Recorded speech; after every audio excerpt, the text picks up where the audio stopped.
Hello, and welcome to Beyond the Breakers, a podcast about shipwrecks, loss, and lessons learned from maritime disasters. My name is Taylor, and I'll be one of your hosts. And joining me here in a few minutes will be Tanner. But before we do that, first we'd like to shout out a few patrons. Brent and the Highwayman, thank you so much for signing up. We definitely appreciate that support. And speaking of Patreon, we wanted to talk about some new things that we have going on. Tanner has kind of been winding down the Dead Reckoning series, at least for now, but we've got two new series that we're going to be starting up. I am going to start watching the Below Deck series. I think it's on Bravo. I'm not a reality TV guy, but I don't know. I can't avoid this train wreck. I'm going to watch through it starting in the beginning. We'll have some fun guests on. We'll talk about it. So if that's something that's interesting, that will be on Patreon. And in addition to that, slightly more academic, Tanner is going to be starting a biography series. So different people that we talk about that maybe we want to do a deep dive on, or just people in maritime history that are interesting. So a couple new things coming your way if you choose to sign up. And again, we greatly appreciate that support. And just wanted to remind everybody that there are two tiers. These items will be at the $5 tier. So starting to get a little differentiation between the $3 and $5. Right now, there's not much. But if you're interested in these things, sign up for the $5 tier and we'll get you hooked up with some new content. With that stuff out of the way, we'll go ahead and bring in Tanner. Tanner, how you doing? Hey, pretty well. Sunday morning. This is what we do on Sunday morning. Let's talk about media. What you been doing? Let's see, media-wise, what have I gotten up to in the past week or so? We posted about it online, Yes. but did go see the last voyage of the Demeter last week. I think we were wanting to do a bonus episode about it, so we'll probably record that, I don't know, next week? Some point soon. Yeah, probably next week. Also, just a big thing for me, I finished the accelerated class term at work, so I will have much more free time coming up. Excellent. That connects back to what we were talking about with the Patreon material. I'll just have a little bit more time to do stuff like that. What was your overall impression of Last Voyage of Demeter? It was about what I expected. I mean, it was enjoyable. I liked, you get to see Dracula a lot. I liked the little bit of world building that went on when they're talking to the girl, and she's like, "Oh, well, this is a Dracula, and he preys on my village, and that's why I'm here." It's a dang Dracula, and they're like, "Okay, let's deal with this." One thing I did really like that I thought was really well done is, so like in the book Dracula, in the chapter that deals with that. Like a very key detail of it is the only sign of life really from the ship that people notice is a black dog running away down the beach. And so in the movie, when they're getting acclimated, they're coming in, there's a lot of focus on the dog, this black dog on board. And so for people who are familiar with, the book, they're thinking, oh, the dog's really going to come into play here. Like maybe that's the dog that, they see running away. And then the dog just dies. And that kind of takes it. So like, I kind of liked the fact that it was, I assume intentionally set up to make the pretentious book readers think, oh, I know what's going to happen here. And then totally take that out of the... It's funny, as more of a non-book reader and having not read the source material, I just knew that the moment that camera lingered on that dog on the dock for about half a second too long, I'm like, oh, Chekhov's dog. We'll see this again. Yeah, it was good, though. It was good for what it was. I think if you're going into that movie expecting like high culture, then you're in the wrong place. Like, it's a horror movie. The general vibes and just kind of like the style of the monster itself made me want to rewatch Van Helsing. Yeah, so we'll talk about that more in depth at some point this month. But it was worth the watch. When it hits streaming, it's definitely worth an evening. I also started the book Osmond's Dream by Caroline Finkel. I had just finished Lords of the Horizon by Jason Goodwin. Both of those are about the Ottoman Empire. And Lords of the Horizon is more thematic. So each chapter kind of deals with a certain theme. rather than a certain time period. Osmond's Dream is much more chronological, and it's also much more dense and academic. So I think reading them in this order could be interesting, just to see if that initial familiarity helps me to process a lot of the stuff in this more dense and much more time consuming read. But again, I've got more time now, so we'll see. Nice. How about you? What have you been up to? Oh, let's see here. Nothing nearly as academic as that. Overwatch has released a new season, so that's been a big thing, like in the last week or so. Always fun to see kind of the changes and all that stuff. They've introduced some like player versus environment type missions and stuff on there. I don't know. Overwatch is a weird game. I've never been a part of a game where the fan base hates the game as much as they do, but also loves it. I don't know. It's a weird dynamic, but it's fun. I have a lot of fun when I play it. It's worth the $10 or whatever for the battle pass. Mm-hmm. But yeah, I've been enjoying that in the little bit of free time. Been busy with work, but aside from that, prepping for a bachelor/bachelorette party that's happening next weekend for myself and Darcy. So getting ready for that. We're going to be going to a cabin in the woods with some friends. So that'll be a fun time. Yeah, I don't know. Not too much. It's just kind of work and wedding focused right now. It's eating up a lot of time. Are there other foundational elements of a horror movie that you're including in the lead up to your wedding? Or is it just the cabin in the woods with all your friends? Cabin in the woods with all of our friends is probably the big one. I may drive behind like a log truck at some point. Just to see.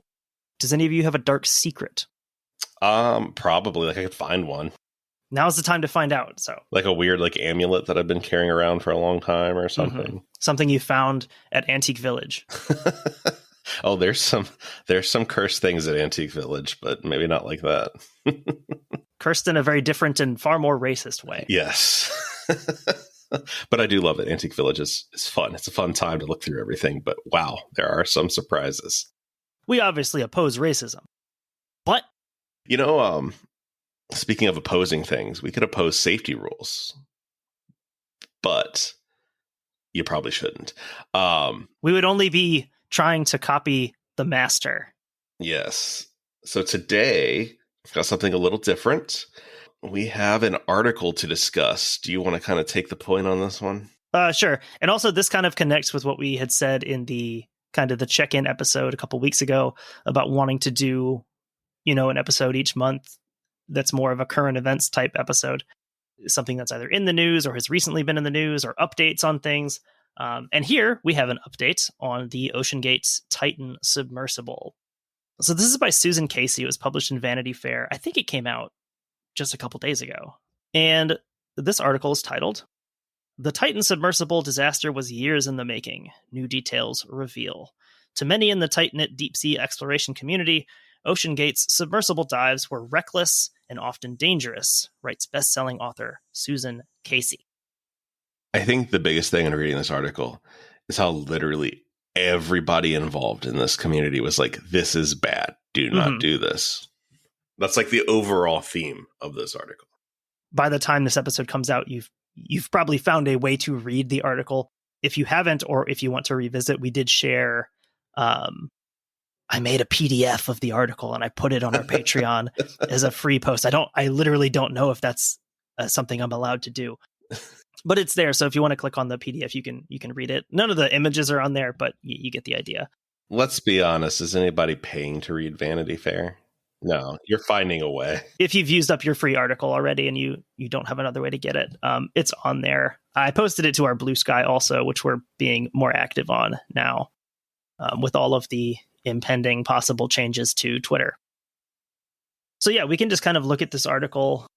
I had read through it last night, and yeah, like any details that you already knew about this are just aggravated and highlighted by this article. You end the reading very infuriated, I would say. Mm-hmm. Some of the examples of Stockton Rush's behavior leading up to this, like some of which has been hinted at, but here seeing specific examples it's truly insane levels of millionaire brain. I think what I said to you before we started today is no one deserved more to be crushed by their own invention than him. Like, I have zero empathy or sympathy for this guy at all after reading this.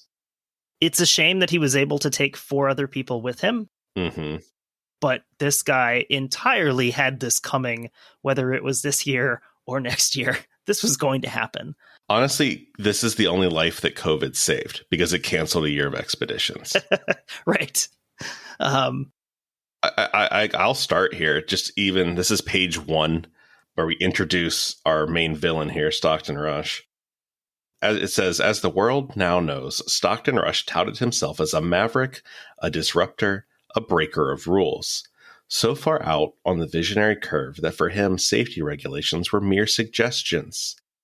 Quote, if you're not breaking things, you're not innovating, he declared.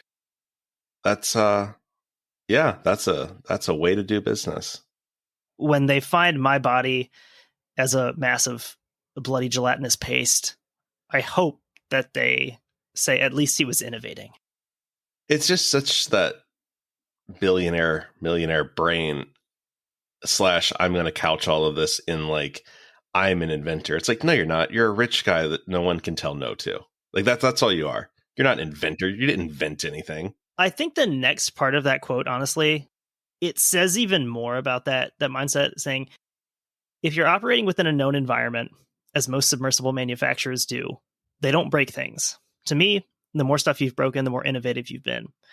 And I think that really highlights, what we talk about with not appreciating the dangers involved with deep sea exploration, mm-hmm. the ocean in general.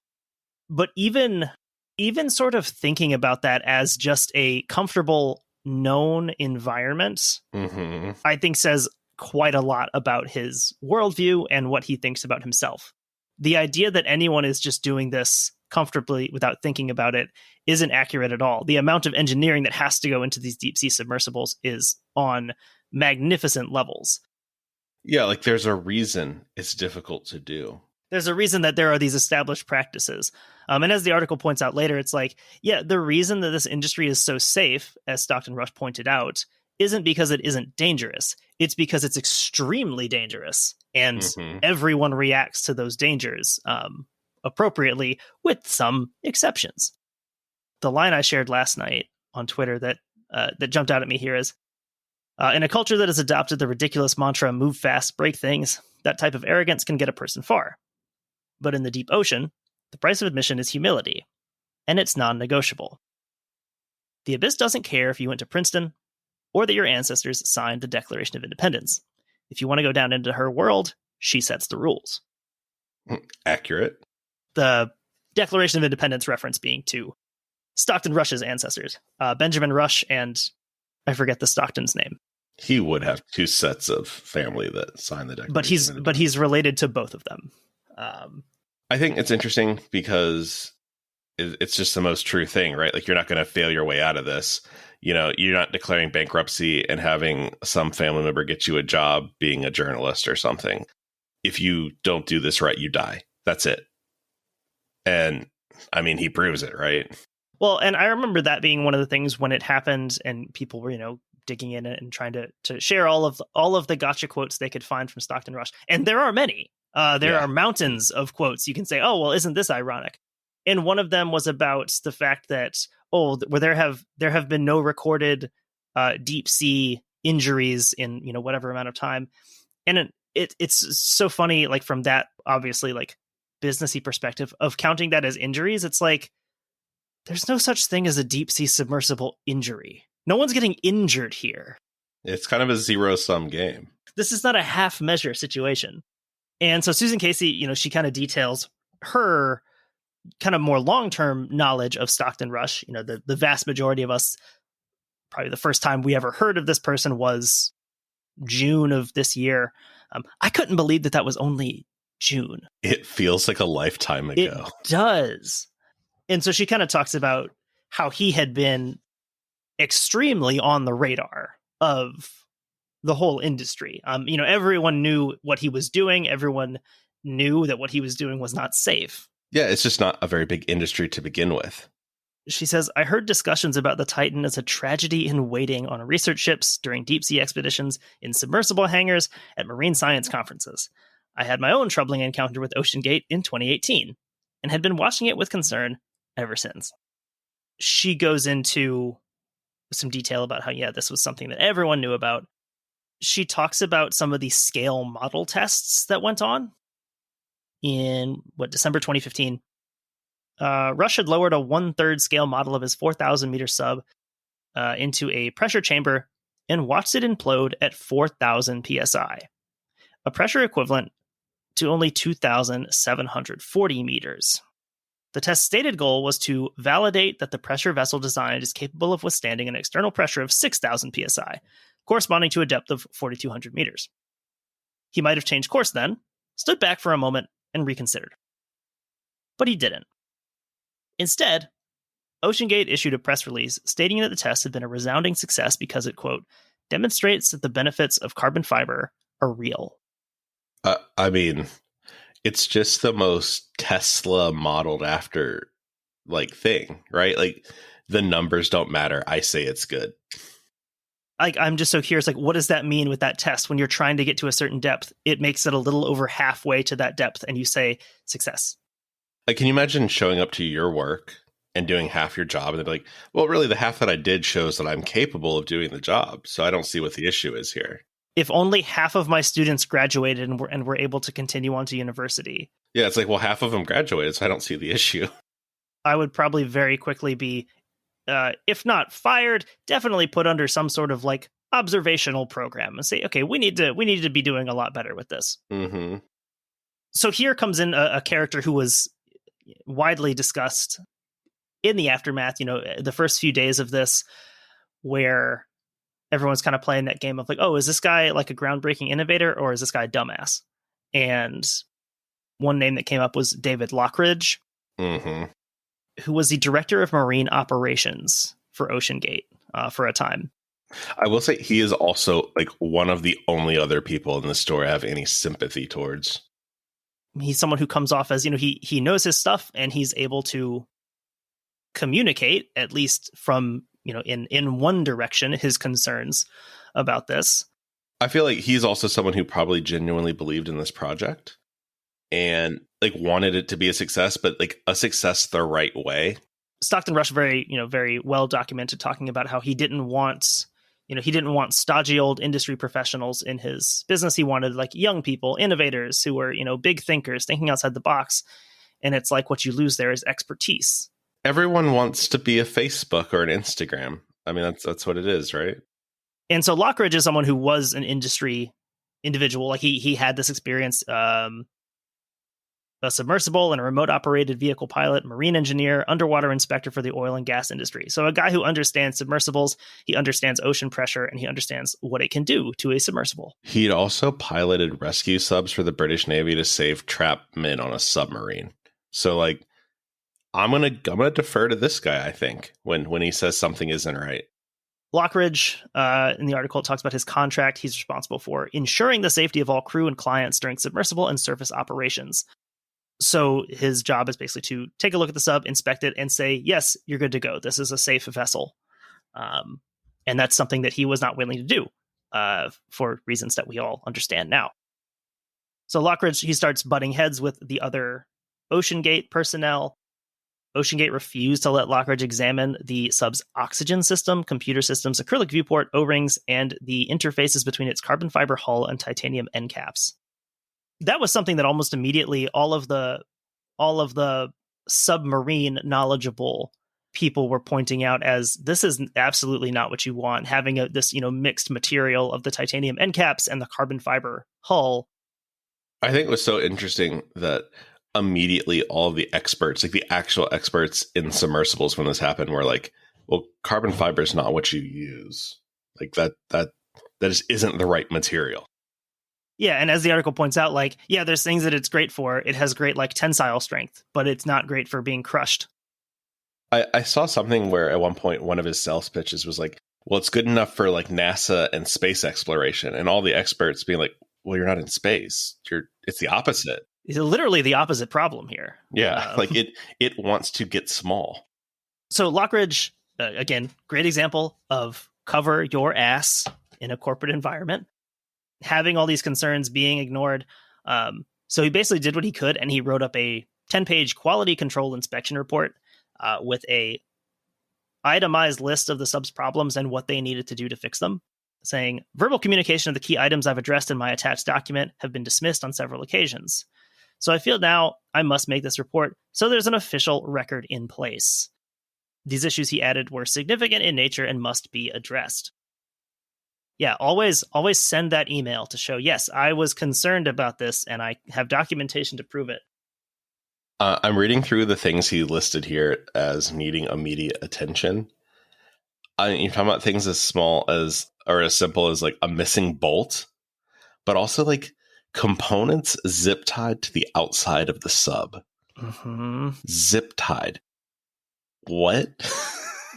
Yeah, that same section talking about like O-ring grooves machined incorrectly, loose seals, being lined with a highly flammable petroleum-based material on the inside of the hull. The Hunley might have cared more about safety.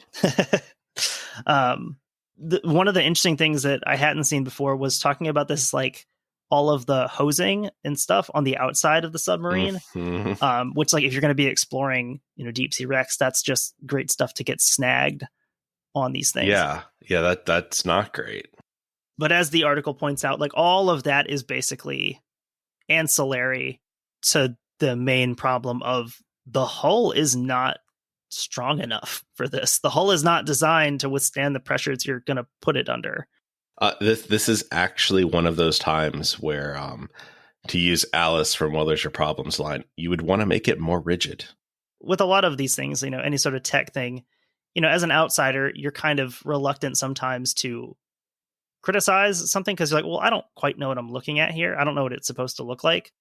Well, that's only if you're a normal person and not like a billionaire, in which case you just assume you know how it all works. And then some days it's like the first time they revealed like the Tesla truck. And you're like, okay, like I'm not a car guy, but I know that these lines are supposed to like match up with one another. I know it's not supposed to look dented like that. I know that this looks wrong. I've seen enough cars to know that. Well, you in fact are a car consumer. So, right. Like I have a car. I know that much about cars. I know what they look like. So the carbon fiber filament was visibly coming apart, riddled with air gaps, delaminations, and Swiss cheese holes. And there was no way to fix that short of tossing the hull in a dumpster. Yeah, I think that's something that I guess I didn't really realize about carbon fiber, but it makes sense. Like, once it's damaged, it's damaged. Like, you don't make it better. Walking up to your submersible that's going to take you to the Titanic and like seeing bubbles in it like a poorly applied phone screen cover. If there's a mistake, like that mistake is there for good, and you just need to redo the whole thing. Lockridge, he also wrote, seeing such immense pressure not yet experienced on any known carbon-hulled vehicle, we run the risk of potential interlaminar fatigue due to pressure cycling, especially if we do have imperfections in the hull itself. So this was something, I guess a parallel you can draw to the aviation industry is the issue of cycling. Saying each time you put this under pressure, it's going to have an effect on the integrity of the hull. And after a certain time, even if you've made this thing, perfectly fine, there's going to be this degradation of the hull. Lockridge wanted to do a scan of the hull to kind of assess where those weak spots might be. Mm-hmm. This is according to Oceangate's lawyer. They said, the Oceangate engineering team does not plan to obtain a hull scan and does not believe the same to be readily available or particularly effective in any event. Oceangate relied instead on acoustic monitoring. Sensors on the Titan's hull that would emit an alarm when the carbon fiber filaments were audibly breaking. I feel like that might be too late. I mean, at that point, do you need the alarm? If it's breaking, great. Do you even hear the alarm before it implodes and you're dead? I don't think so. Something that with this, and I had seen some other people posting about this on Twitter, is the kind of the new understanding that we're gaining of how did this thing actually collapse? And the idea that with a traditional hulled deep sea submersible, yeah, it is kind of like nothing's wrong, and then you'd have a catastrophic collapse. Mm-hmm. Whereas like with this, there's a chance that like, okay, like these things would take a little bit longer to break, and hearing this audible popping as it's being crushed, that's terrifying. So there's like a chance that alarm went off and he was like, no, it's fine. Let's keep going. Possibly. Lockridge's report was concise and technical, compiled by someone who clearly knew what he was talking about. The kind of document that in most companies would get a person promoted.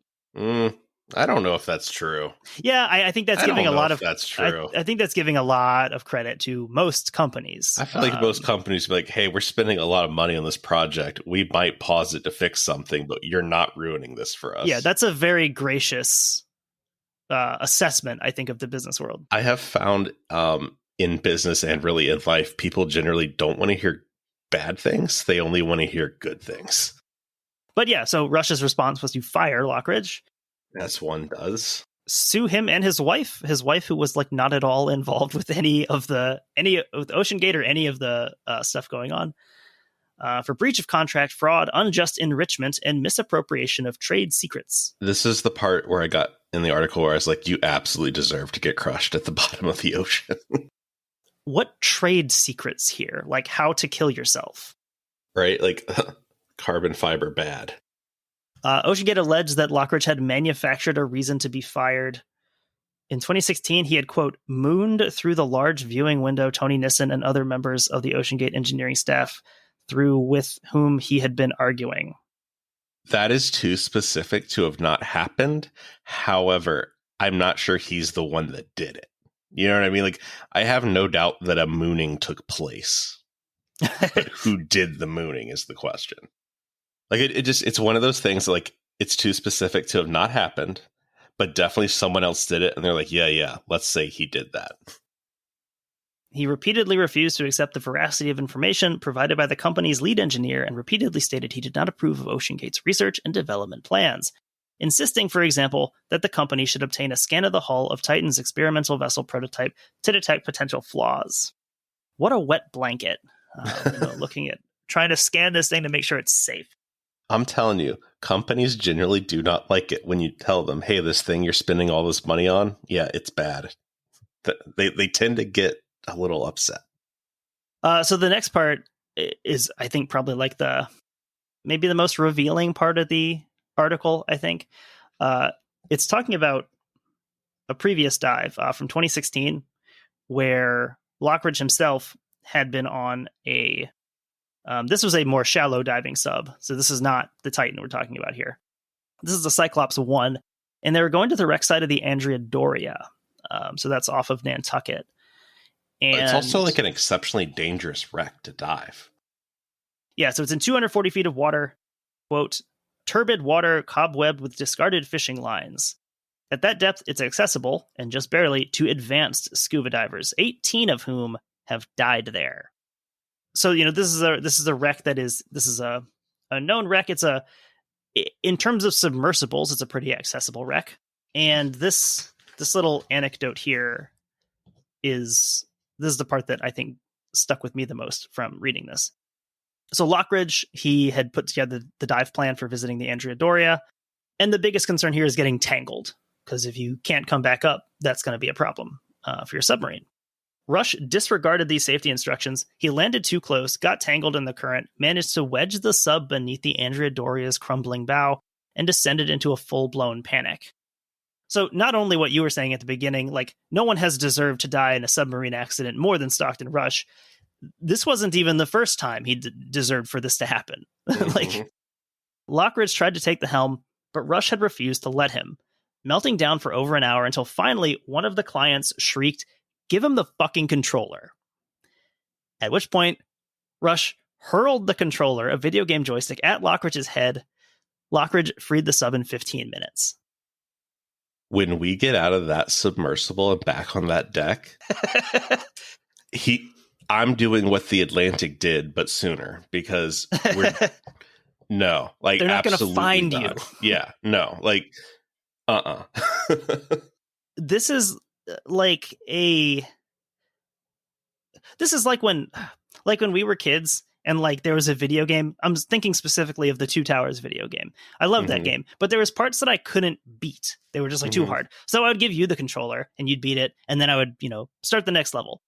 And I'm just thinking here about like, two kids playing a video game, and the older brother's like, no, here, I can do it. I can beat it for you. And the little brother just being like, no, and is like hurling this controller. This is how little children act. Mm-hmm. Except the stakes here are so much higher. And again, it, like we said, this is millionaire brain here. I can do everything because I'm in the position where I have all this money, and I built this submarine. So yeah, I'm the expert here. You're getting an inside look at what it's like to be in the world of an Elon Musk or someone like that you're useful until you're not. And, they're smarter than you in any given thing. And they'll sue you when you try to do the right thing for their company. Mm-hmm. So, like, I mean, that's what it is. And I think it's so interesting that people idolize, people like that. But it's, I don't know, it's pretty pathetic. Yeah, like, dude gets what he deserves at the end of the day.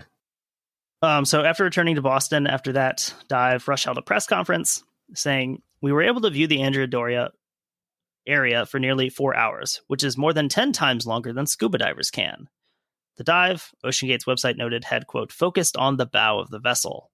I think by that they meant it got stuck on the bow, and that was all we could look at. So Casey gets into some of her personal connection to this. Someone that we talked about before, we focus on Stockton Rush, I think for good reason, but there's other people on board this too. And this was fascinating to me because I remember when this is happening and the eternal debate of, is this funny or is this tragic? And it's typically a mix of both.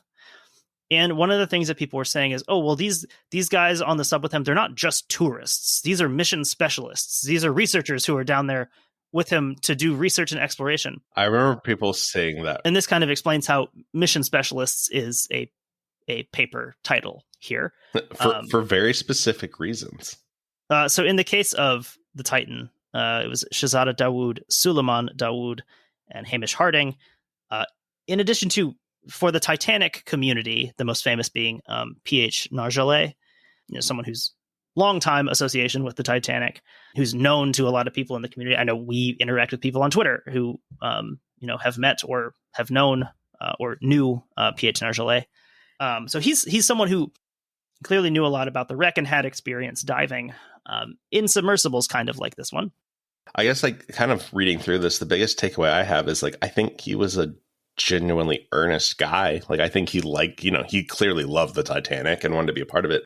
But I feel like he kind of got used. He kind of gave like a veneer of legitimacy to this whole operation. That it's a lot easier to get billionaires to give you some money when you got this guy hanging around. Yeah, I could definitely see that. Like, I just feel like he should have known better. If he's that experienced and that, known in this world, that you got to know who you're associating with. I think objectively, yes. And I think it's also probably a situation where he probably did. It's probably very evident to someone who's been on a legitimate deep sea dive that seeing this is a very different product you're dealing with. Yeah, and I get the impression from reading through that at a certain level, he thought maybe he could control it a little bit and probably bring some, experience to that. But I mean, when the guy that's holding the keys is tossing a video game controller at the guy that actually knows how to drive the submersible, like, you're not going to control that. You're actually hurting other people because you're giving legitimacy to it.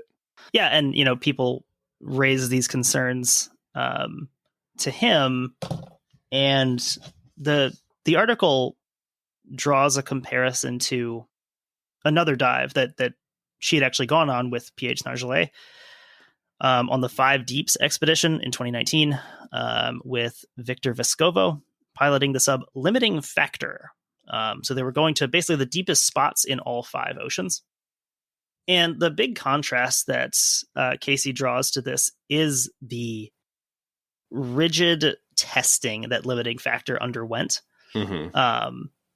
P.H. Nargeolet was hired on as a technical advisor to the sub's design and construction. And Limiting Factor is built by Triton Submarines. So this is like a legit submarine company.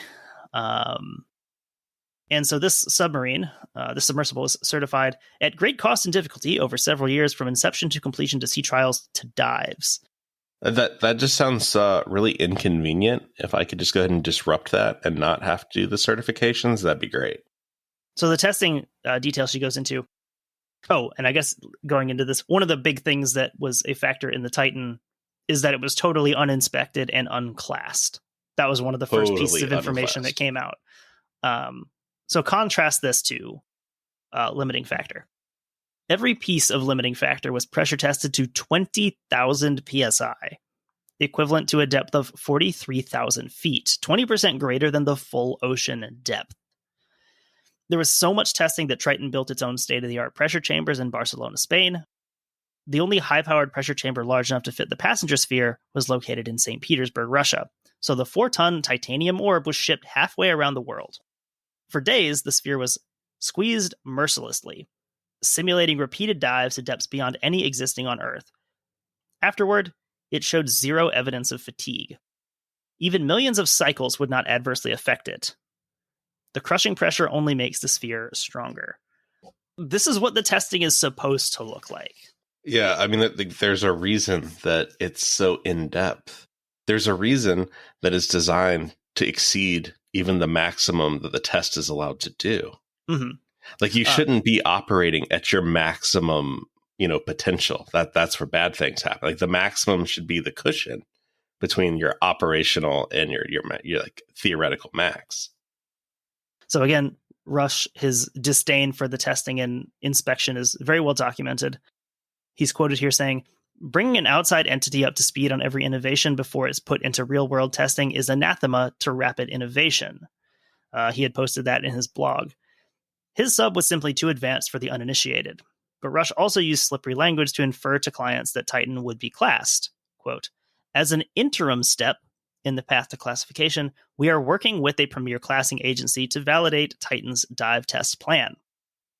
And so Patrick Leahy, who's I believe he's a CEO of Triton, who had built the limiting factor that we talked about.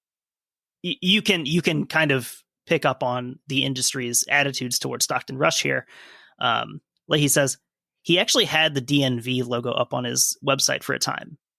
DNV is the Norska Veritas, the most respected testing agency in the world for these things.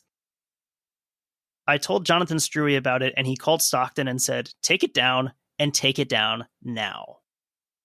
I mean, it's just the classic, like, there's no rules for me because I own this company and have basically unlimited money. I can do what I want. And then having to be told, no, you can't just say that. She goes into more depth about P.H. Nargeolet here and just his long experience with basically anything to do with the sea. This just made me more angry because I just don't feel like if you're him, you can associate yourself with this operation and feel good about it. So Casey writes, "If empathy and sadness were the only emotions I felt, I'd be able to sleep better. But I'm also angry. Angry at Rush's disrespect for the deep ocean, a realm he professed to want to explore, but in reality did not understand. Angry because 5 people are dead and many others were jeopardized, all of whom must feel like they've survived a game of Russian roulette, after Rush was warned for years that his sub wasn't fit for purpose." It would be crazy to have gone down in that thing and experienced that. Especially because you'd have to think a good number of people who went down, when they got back up, probably said, "I would never go on that again." Yeah, I know. I don't know if we've passed it already, but I know at one point in here she talks about being at a conference or something, and there's a couple marine engineers talking about this thing, and them both be like, "There's no amount of money on this world you could pay me to get in that." And like, if the marine engineer says that, then I'm good. I think that part's coming up here. So Rush obviously talking about how brilliant his new idea is here. Asking those questions that, your innovators, your disruptors like to ask, with the implied answer that, like, well, I'm going to solve this problem. Saying, if 3/4 of the planet is water, how come you can't access it? And I want to change the way humanity regards the deep ocean. So Susan Casey, the writer of the article here, she had actually called Oceangate to try and learn more about these dives to the Titanic. Saying here, the Titan's pressure hull be made of, quote, space-grade carbon fiber, monitored by an array of acoustic sensors. Like we said, like, space-grade doesn't really tell you much about how something's going to do at the bottom of the ocean. It also probably has no, like, legal meaning. Right. Space-grade. Carbon fiber gives a warning 1,500 meters before implosion. It makes very specific snapping sounds. There's no other acoustic hull monitoring system in the world. And so she says, fortunately, I knew enough to speak to a few people before I got anywhere near the Titan. One phone call was all it took. Terry Kirby, the veteran chief pilot at the University of Hawaii's 2 deep sea subs, the Pisces 4 and Pisces 5, recoiled when I asked him what he thought about Oceangate. Be careful of that, he warned. That guy has the whole submersible community really concerned. He's just basically ignoring all the major engineering rules. He paused to make sure this had sunk in, and then added emphatically, do not get into that sub. He's going to have a major accident. I mean, it just seems so obvious to everybody around this that this is only going to end one way. Yeah, you almost get the sense that, like, this was a news story that captivated, I don't know, at very least the nation. I don't know about the world. I'm sure plenty of people in the world had much more pressing issues going on than watching a millionaire in a submarine. But you kind of get the sense that if everyone had the knowledge that the submersible community had, like, this would barely have even been a blip on the news. It'd be like, yeah, well, of course that happened. Mm-hmm. Talking about the testing, the testing and inspection is portrayed by Rush as the enemy of innovation, when in fact they should be working together. Casey points out here, the bottom line, a novel submersible design was welcome, but only if you're willing to do the Herculean amount of testing to prove that it's safe under the gimlet eye of a classification society.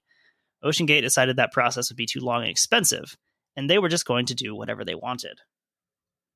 I think the thing that he's forgetting in this scenario is, like, if it implodes, then you didn't make a submersible. Like, he keeps right. saying he wants to make a submersible, but he doesn't want to follow the rules that you have to follow to make one. Mm-hmm. So, like, you didn't make one then. Like, yeah. you lose. Sorry.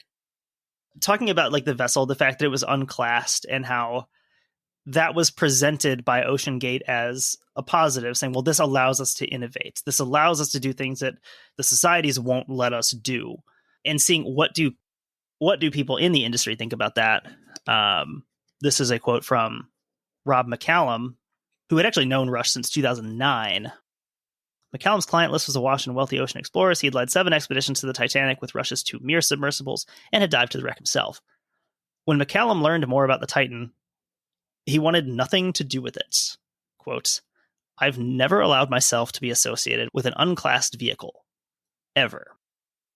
This guy has the attitude that I feel like everyone should have in interacting with this. I think the association, going back to P.H. Snargely here that you were talking about, is his choice of words there is very telling of what he's thinking about here. It's not just a safety issue for him, not saying, well, I would never get on this vessel, saying I wouldn't be associated with this because I am a respected expert in this field.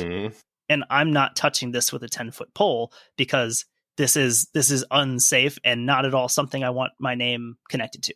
And I think that's what irritates me with, like, kind of the position that Nargile puts himself in, is that, like, this is clearly not a secret. Like, if you are aware and in this world, then, like, you know that all of these experts are saying this is not going to end well, but you continue to associate yourself with it.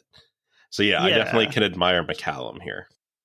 Another person they talked to, Terry Kirby, former Coast Guard navigator. He was asked, would you ever pilot a sub that wasn't classed? And he said, never. Nope. No.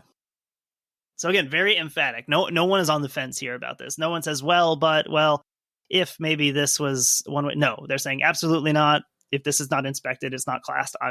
I want nothing to do with it. Yeah, there's like a certain element of like peer review that I feel goes into the classing system, that other people that are as knowledgeable or smarter than you are looking at your work and being like, well, this makes sense. This makes sense. This needs to change. Yeah, presenting it as peer review, like any kind of research being done, is a good way to think about it. Like, your work should hold up to, scrutiny in the case of academic stuff, but testing in the case of, new technologies you're trying to put out there. If your design is so innovative and it actually can accomplish the goal, it should be able to be tested like any other hypothesis. McCallum said, Titan could not get classed because it was built of the wrong material and it was built the wrong way. So once Stockton made up his mind, he was on a path from which there was no return. He could have stopped, but he could never fix it. Yeah, kind of back to the beginning of the only way to fix this is to throw it in the dumpster. Start something new. Which isn't a great way to build something that goes through pressure cycles. So, of course, McCallum's opposition made Rush angry because he felt that it was steering clients away from diving on the Titan. I think that's the goal. I think if I was McCallum, I'd be like, yeah, that's exactly what it's doing. McCallum said, I've given everyone the same honest advice, which is that until a sub's class, tested and proven, it should not be used for commercial deep dive operations. 4,000 meters down in the mid-Atlantic is not the kind of place you can cut corners. That's something he had written to Rush in March of 2018.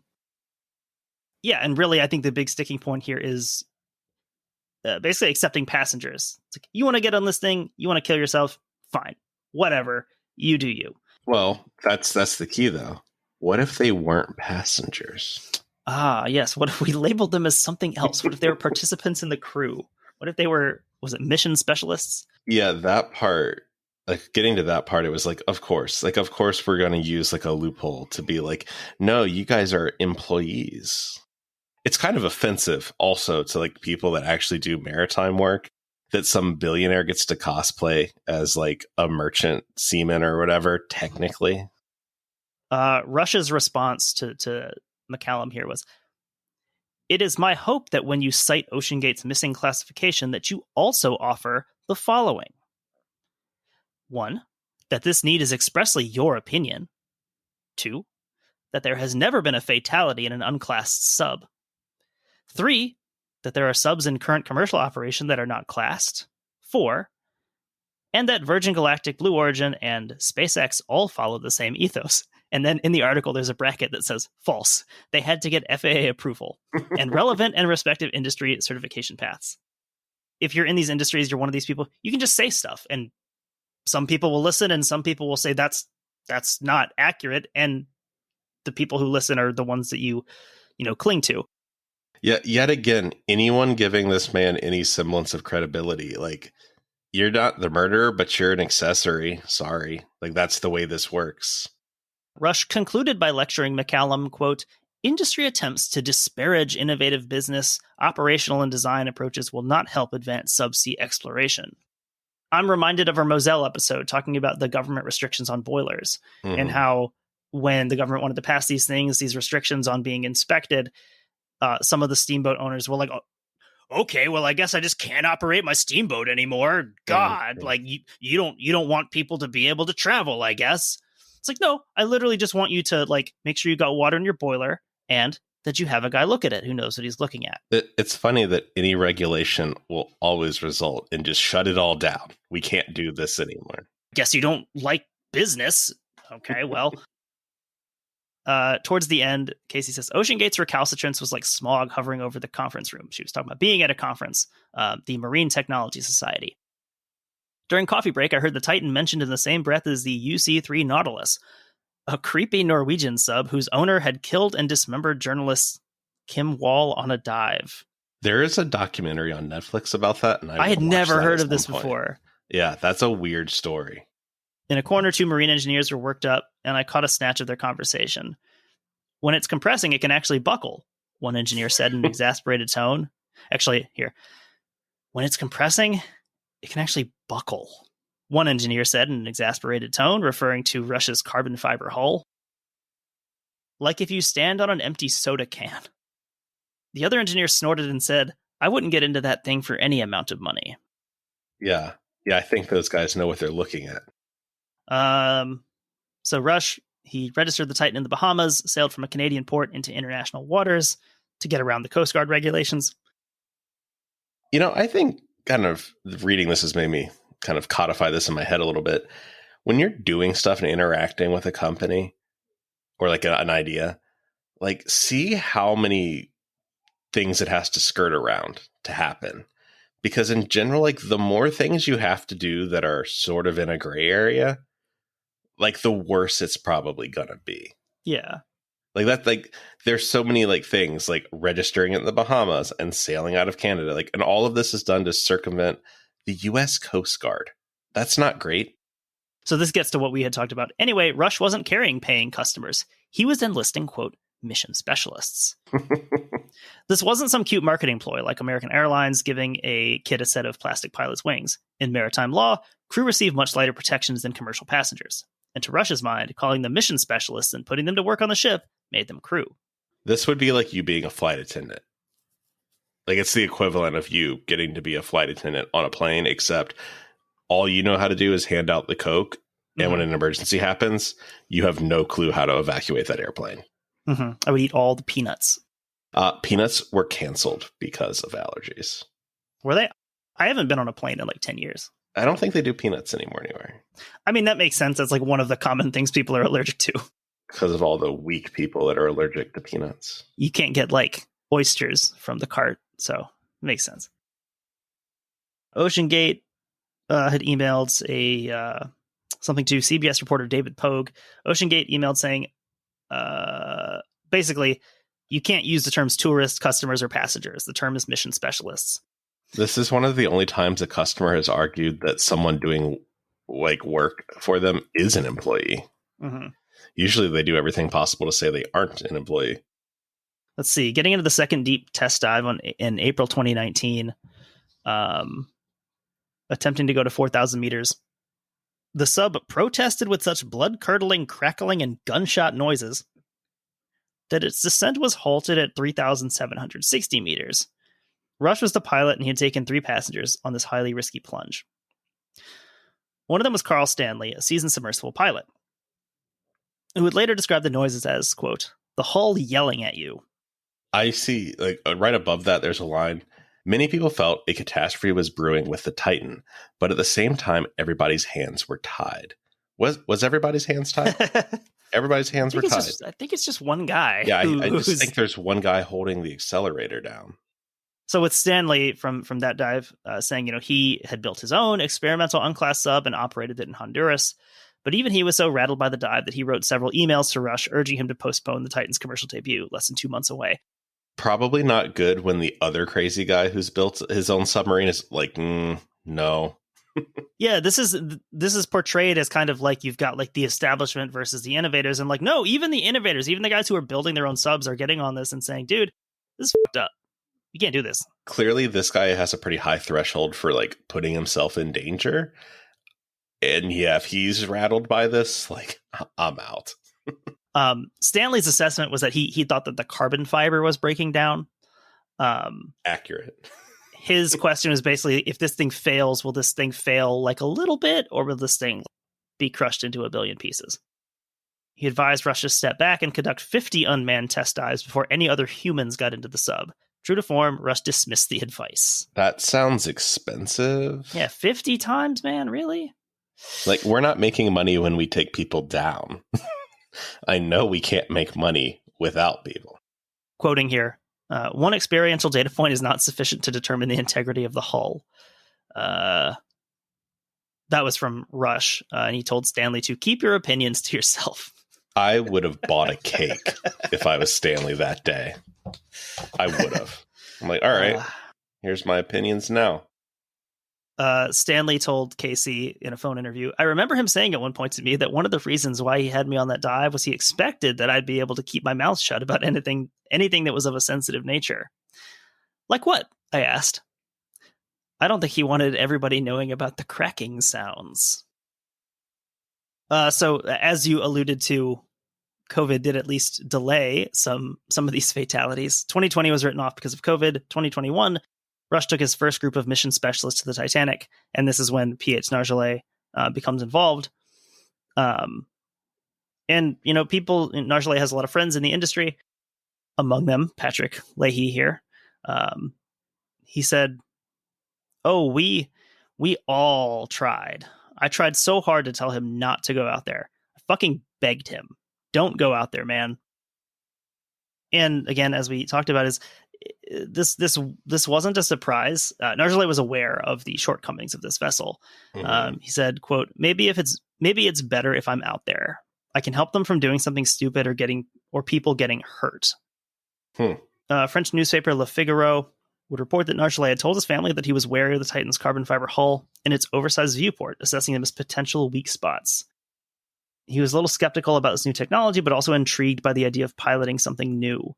It was difficult for him to consider a mission on the Titanic without participating in it himself.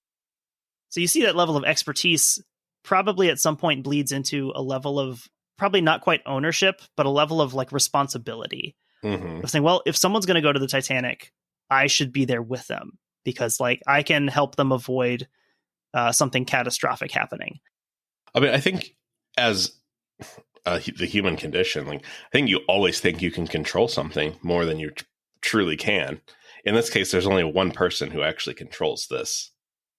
I think, though, this Nargeolet's motivation there kind of highlights what should be the problem with these deep sea shipwreck dives. What should be the problem is navigating the wreck, not getting stuck, not being too close, not getting hung up on stuff. The integrity of the submersible should be a tested, established factor. So I think for Nargeolet, it does make sense in the idea that, if you're assuming that the submersible, nothing's going to happen to it, it does make a lot of sense why he would feel that responsibility to be part of this and make sure that everyone makes it back safely. But, if it's a structural integrity problem, it doesn't matter who you've got there with you. No one's going to save that situation. Yeah, I just can't get my head around the fact that apparently he had all these concerns about it, but still went along with it and still let passengers in it. Yeah. That's the part that I go back to, like, that's negligent. That's negligent on his part. It's a very hard thing to square. And I mean, fortunately, due to the way defamation laws work in America, I can absolutely say that. But yeah, I mean, Stockton Rush is to blame, but I just feel like this dude doesn't get off free because he's an expert on the Titanic. Like, it's a lot easier to get people to pay when you got the guy who's like the king of Titanic diving on there with you. I fully agree with that. It does add that veneer of legitimacy to something that shouldn't have it. This is literally the crypto commercial with all the celebrities telling us to buy it 6 months before it went belly up. So still waiting on the punishment to come down for all them. There's a group that was stuck on this thing for 27 hours at one point. Did you see that? I think that was the story. That was, I think, the thing that was referred to in the immediate aftermath of the story in June was that, well, this is not the first time there's been problems. Because there was that one that was the one, I think, where it lost its steering and it was like going in a circle, I think. Yet again, if and when we got out of that thing, me and Mr. Rush would have had some words. So they talk a little bit about the wreckage itself and what was able to be gleaned from, what actually happened to this. The assessments being that this was a very violent, very fast, catastrophic implosion. Yeah, I don't know the science behind it, but I was reading an article at one point saying that possibly they didn't even know that it happened because of how quick it is. Like, your brain doesn't even have time to process that is happening to you. So it's very likely that it was like a blink, literally. So I mean, I guess not the worst way, all things considered.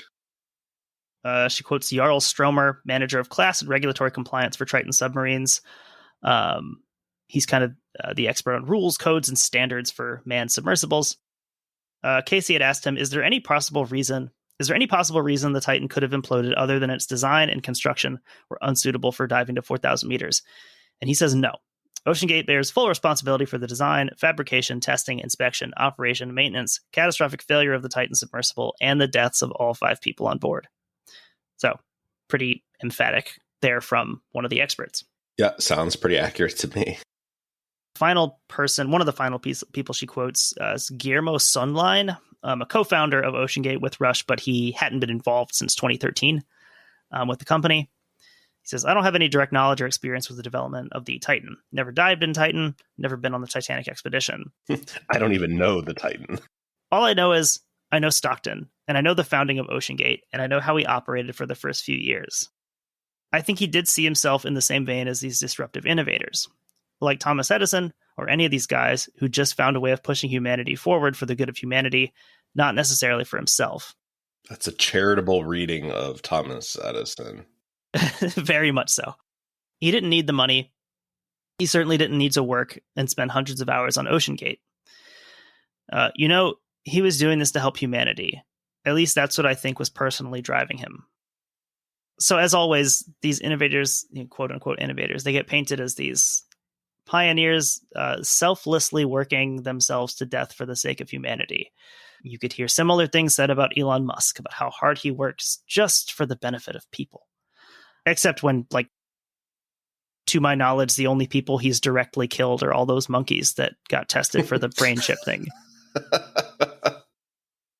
So quoting here from another one of the experts, ultimately it comes down to not just technology, but the rigor of the nerdy, detailed engineering that goes behind it to determine that things are predictable. McCallum says, this disaster validates the approach the industry has always taken. Stockton could have been held in check by professional engineers, independent oversight, and a genuine culture of safety. That he wasn't will be the subject of much investigation. For those within Oceangate that enabled this culture, there should be a long period of self-reflection. This tragedy was predicted. It was avoidable. It was inevitable. It must never be allowed to happen again. Long period of self-reflection? Is that what they need, you think?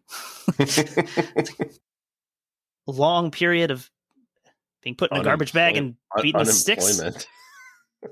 Yeah, I just don't know how you could have... If this is on your resume at this point, you've got to be like blackballed from the industry, I would imagine. Like it would be... Well, it would be one of the rare times where you'd have that on your resume, and you'd have to be arguing that your job was much smaller than it actually was. You'd have to be playing down. I was just answering the phones there. I learned how to operate the fax machine, and that was kind of just my job. So I don't really know what else is going on. Yeah, I was kind of an email guy. Employed is a funny term, can mean a lot of different things. And I think the kind of overall thing that this article confirms for me is, like, when all this was going on, I think there were two different camps that emerged pretty quickly, as far as like the kind of industry insiders that were all like, oh, this is like over, like this is fatal, it's gone. And then like the media narrative kind of got spun up of they could be sitting at the bottom right now, suffocating. And like that became the fun story for the media. And like they had countdown clocks and stuff at one point, like pretty gross stuff like that. But I felt like all of the people that we interact with and the people that seem like to really be in the know were all very much like, it's gone. Like this isn't sitting on the bottom. So it is interesting to just see that kind of confirm that all of these people pretty much could have told you how this was going to end before it happened. And then when it happened, they were all like, yeah, we knew this was going to be the outcome. So I guess since we talk about safety, I think the end of this is relevant. Those rules Rush so disdained, they had been refined, honed, universally adopted, and they'd worked. Submersibles had earned their title as the world's least risky mode of transportation, even as they operated in the world's riskiest environment. Because there's one last rule that every deep sea explorer knows. The goal is not to dive. The goal is to dive and to come back. Yeah. I mean, I think I guess I said that in a slightly different way earlier, that if you make a submersible and then it implodes, then you didn't really build a submersible, did you? Because of the theme especially with the, from the older X to the more modern ones, and same with the aviation industry, about how accidents are supposed to have at least one positive outcome, being that it makes subsequent uses safer. It makes subsequent, voyages or flights safer. And, by throwing out all of those regulations that have been established through a long period of sometimes very bloody experimentation, by throwing those out, you really are just disregarding generations of experience that have gone into these things that, people know, and, people have lost their lives to give us this information of how to do things safely. And so, yeah, disregarding that really is it's not just a danger to those who are doing it with you, or passengers or whatever. It's really just a lack of respect for what's gone on before and how we got to where we are. Yeah, I think it's kind of one of those things. This makes it obvious that this is a really mature industry.